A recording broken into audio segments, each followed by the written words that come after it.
Goeiemôre vriende. Baie welkom vanoggend by die erediens. My gebed is dat ons saam wees vanoggend regtig tot eer van die Here sal wees. Die Here saam met die skrywer van Psalm 121 kyk ons vanoggend op na die berge. Waar gaan ons hulp kry?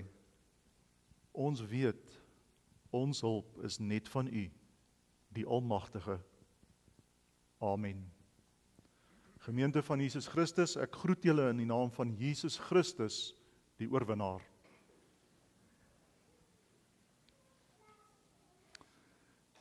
Ons gaan ons Bybels oopmaak by Johannes 3, maar voordat ons saam lees, gaan ons eers saam bid. Julle kan maar oopmaak, Johannes 3 vers 31 tot 36 is wat ons gaan lees. Ons gaan net eers saam bid.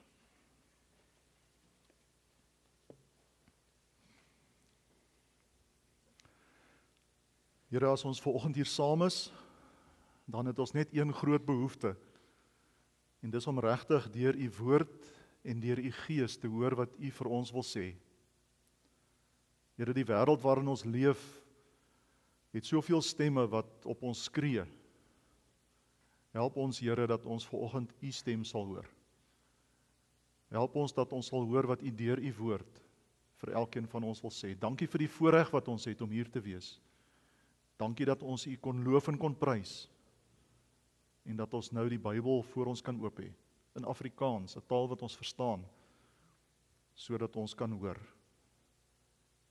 O Gees van God, kom en kom bind hierdie woorde aan ons harte vas, sodat dit nie by een oor sal ingaan en by die ander oor uit, en eintlik geen verskil in ons lewens sal maak nie. Help, Here, dat ons sal gaan leef, soos wat U woord van ons vra. Dit bid ek in Jesus Christus se naam. Amen. Johannes 3 vers 31, in die gedeelte is vooraf is Jesus met Nikodemus in gesprek, en dan lees ons van Jesus en Johannes die Doper van vers 22 af. En hoe die Fariseërs en die Sadduseërs vir Johannes die Doper konfronteer en sê, maar hoekom doop Jesus en U nie?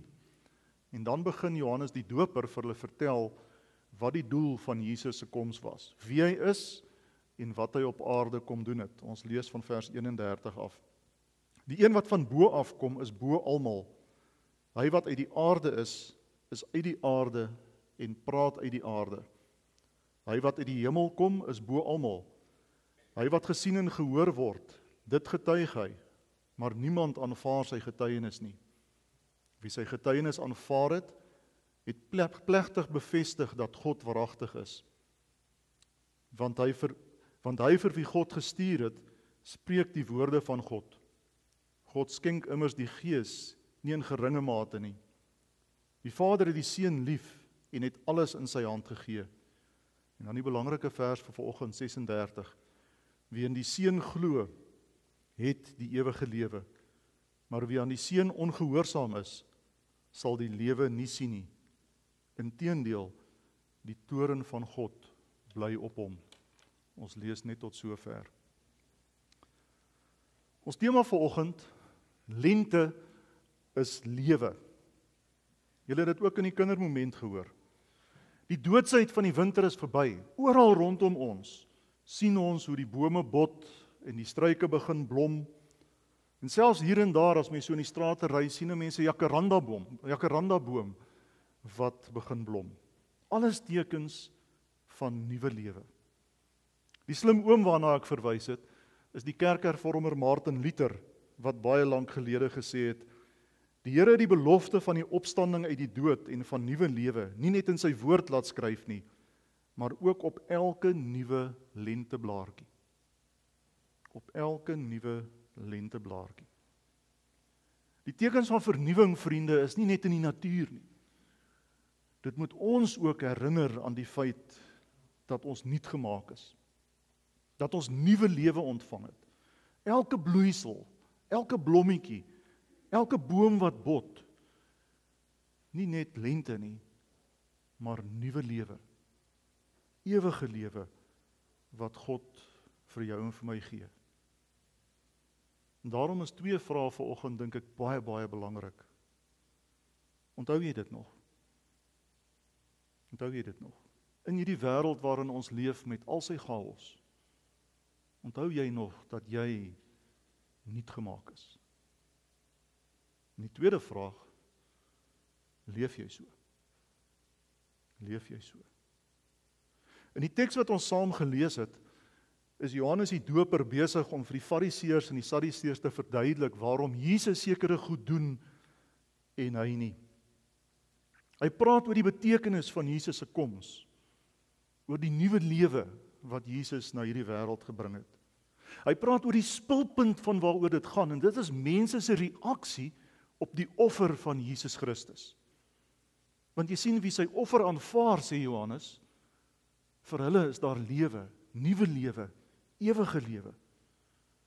Maar daar is ook 'n teenkant. Wie dit nie glo nie, bly in die duisternis. Kyk weer wat staan in die teks. Wie in die Seun glo, het die ewige lewe. Wie egter aan die Seun ongehoorsaam is, sal die lewe nie sien nie, maar die straf van God bly op hom. En jy moet mooi kyk, ek het dit gaan beeld maak, dis nie hoe dit in die Bybel staan nie, want dis waaroor dit gaan vanoggend, dis wat so ongelooflik belangrik is. Dis in teenswoordige tyd geskryf. Wie glo, het die lewe, die ewige lewe. Ek dink ons loop baie keer met hierdie konsep in ons koppe, dat ons hier en nou leef, en wanneer ons die dag hier sterf, dan kry ons eers die ewige lewe. Nee, sê Johannes. En hy is so ernstig daaroor, dat dit 13 keer in die evangelie van Johannes opgeskryf staan. As jy glo, het jy die ewige lewe. Teenswoordige tyd, hier en nou, in hierdie tyd waarin ons leef. Maar daar is ook 'n teenkant. Wie nie glo nie, wie nie die offer van Christus aanvaar nie, sal die lewe nie sien nie. En dit is belangrik dat ons dit ook vir mekaar moet sê. Want ons leef mos in 'n wêreld waarin alles inklusief moet wees. Ons moet ons arms om almal sit, ons moet net op niemand se tone trap nie, ons moet net niks sê wat iemand afronteer nie, ons mag net nie diskrimineer teen iemand nie.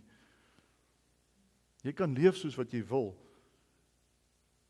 maar wanneer jy jou laaste asem hier uitblaas, dan vlieg jy mos saam met die engeltjies, nie waar nie. Dit lees ek onlangs. Of jy kan aanvang wat jy wil, maar as jy sterf, dan die Here gekom en die mooiste blommetjie vir sy tuin kom pluk. Ons moet hierdie teks vanoggend baie ernstig opneem. Want die ewige lewe, vriende, die hemel, God se nuwe wêreld, is nie vir almal nie. En jy moet dit mooi hoor. Dis nie vir almal nie. Dis vir die wat in Jesus Christus glo as hulle verlosser. Dis die wat die geskenk wat die Vader vir ons kom gee het, ontvang het en gevat het en toegeëien het. Dis die wat bot en blom en lewe. Maar daar is ook mense in hierdie wêreld wat dood is soos die wintertak. Natuurlik is die uitnodiging aan alle mense. Dit staan ons in die begin van hierdie hoofstuk wanneer Jesus met Nikodemus praat en hy sê, God het die wêreld so lief gehad dat hy sy seun gestuur het. Hy het die wêreld lief gehad. Hy het almal lief, hy het almal nog steeds lief, maar die vers het ook 'n teenkant. Die lewe behoort aan die wat dit in geloof aanvaar. Die aanbod is vir almal. Die lewe is vir die wat ja sê. En is eenvoudig. Dis net ja of nee. Daar's nie 'n grys gebied nie. Daar's nie 'n ja maar nie. Dis of ja of nee. En as ons vanoggend wat hier is, en ek glo jy's hier omdat jy reeds in jou lewe ja gesê het, as ons ja antwoord of aan ja geantwoord het op hierdie uitnodiging van die Vader, dan is die groot vraag, leef jy so? Want dan het jy die ewige lewe, dan het dit reeds vir jou begin. Maar kan mense dit aan jou lewe sien? Leef jy so? Die gevolg daarvan is dat jy nooit gaan sterf nie. Dis 'n vreemde gedagte nie waar nie, want mense sterf mos rondom ons. Maar ons moet hierdie sterf kwalifiseer. Want dit beteken nie die einde van jou lewe nie. Dit beteken 'n deurgang na 'n nuwe lewe, na 'n nuwe wêreld. Ewig leef is presies wat dit beteken. Jy gaan vir ewig leef.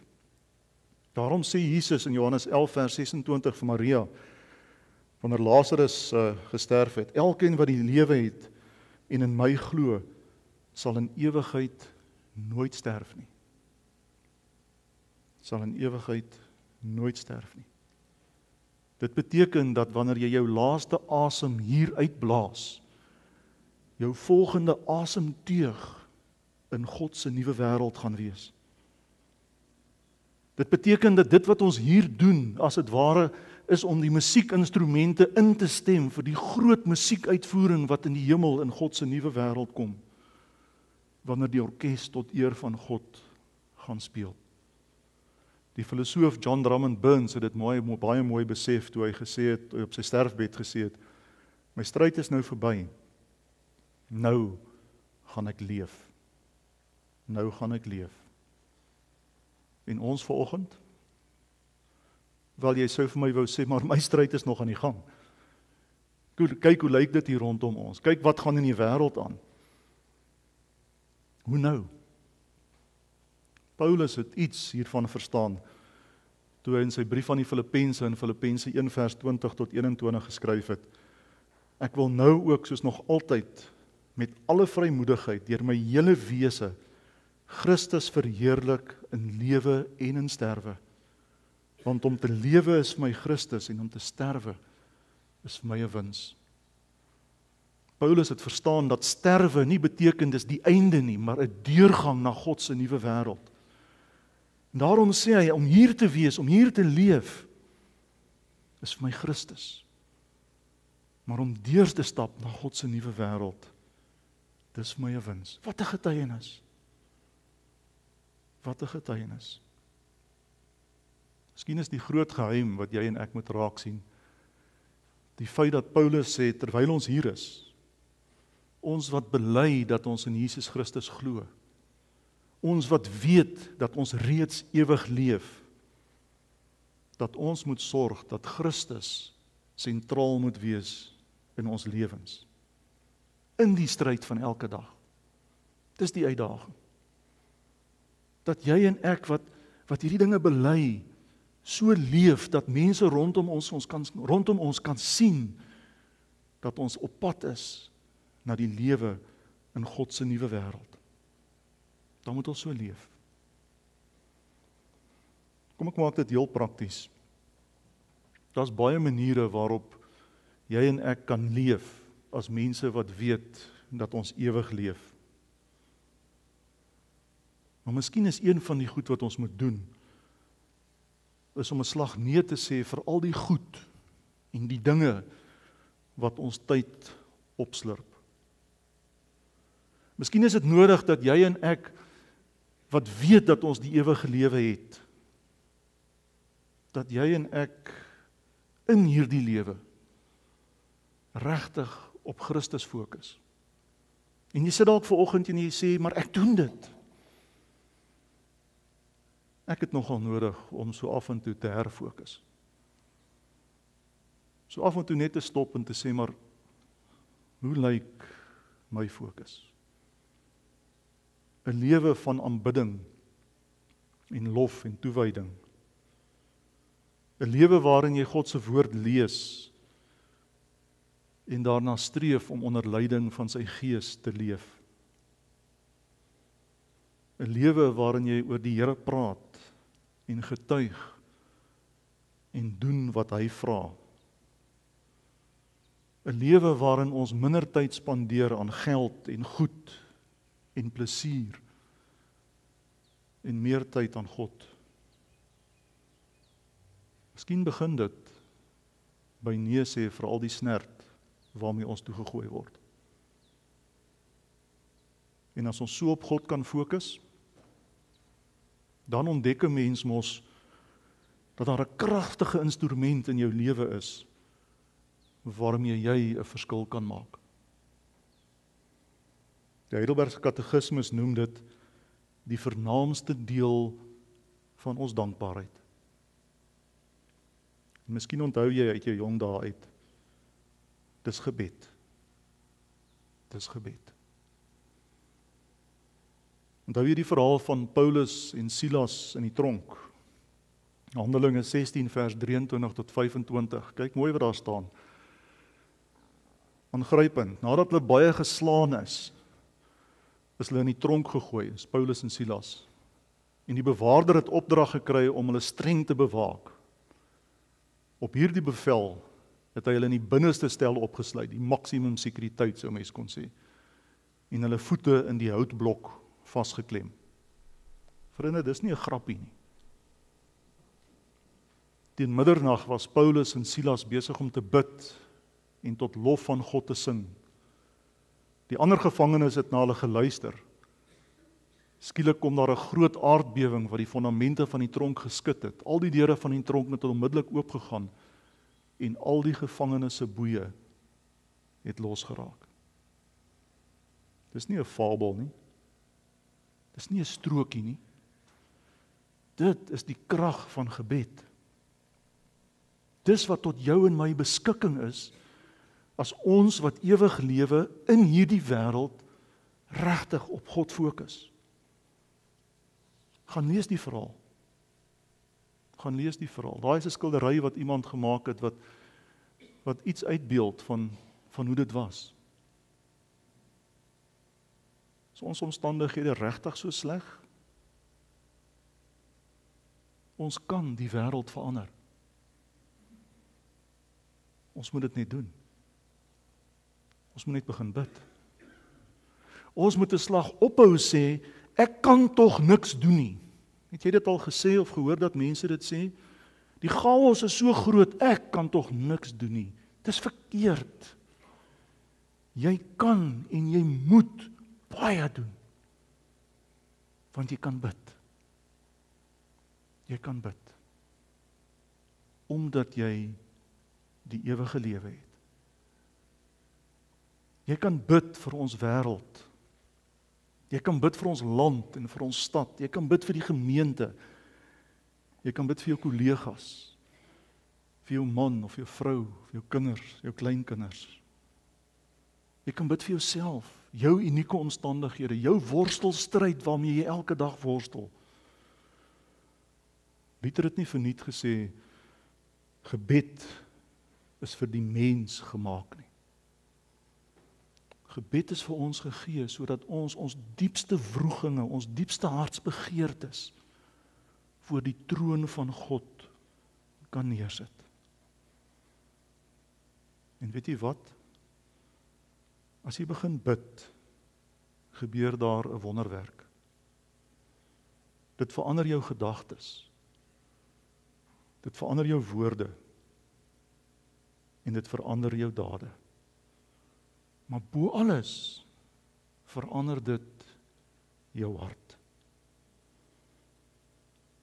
As jy wat ewig leef en ek wat ewig leef, so op God fokus dat gebed belangrik word in ons lewens, gaan jy agterkom dat jy anders begin dink en praat en doen.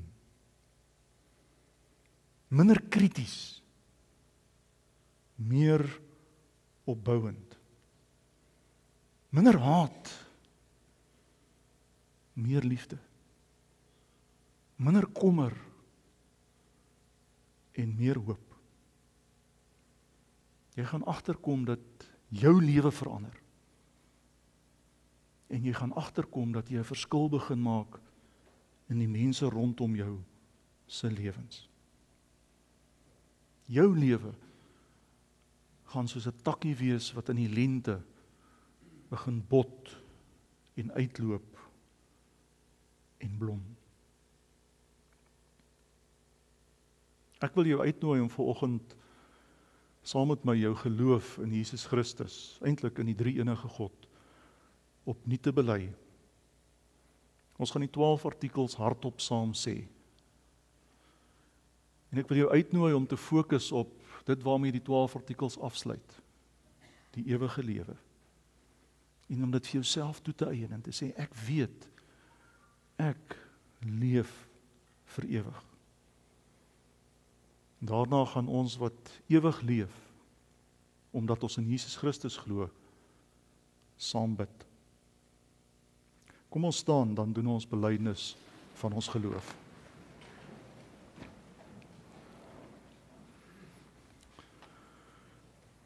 Ek glo in God die Vader, die Almagtige, die Skepper van die hemel en die aarde, en in Jesus Christus, sy eniggebore Seun, ons Here, wat ontvang is uit die Maagd Marie Gees, gebore is uit die Maagd Maria, wat gelei het onder Pontius Pilatus, gekruisig is, gesterf het en begrawe is, en ter helle neergedaal het, wat op die 3de dag weer opgestaan het uit die dode, wat opgevaar het na die hemel, en sit aan die regterhand van God, die Almagtige Vader, van waar hy sal kom om te oordeel, die wat nog lewe, en die wat reeds gesterf het.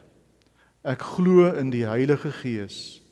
Ek glo aan 'n heilige, algemene Christelike kerk, die gemeenskap van die heiliges, die vergifnis van sondes, die opstanding van die vlees en 'n ewige lewe. Julle kom maar sit.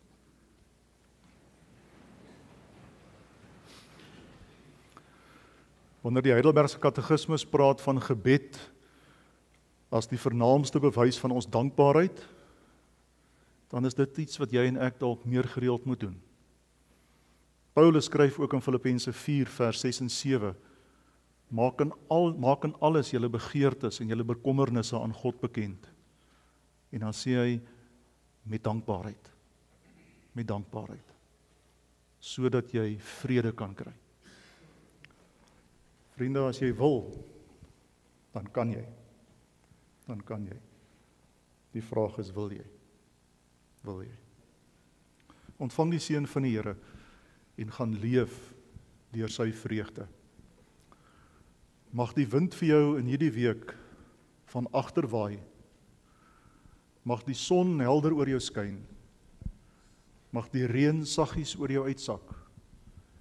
En mag jy tot ons mekaar weer sien, vreugde en vrede hê in die hande van God ons Vader. Amen.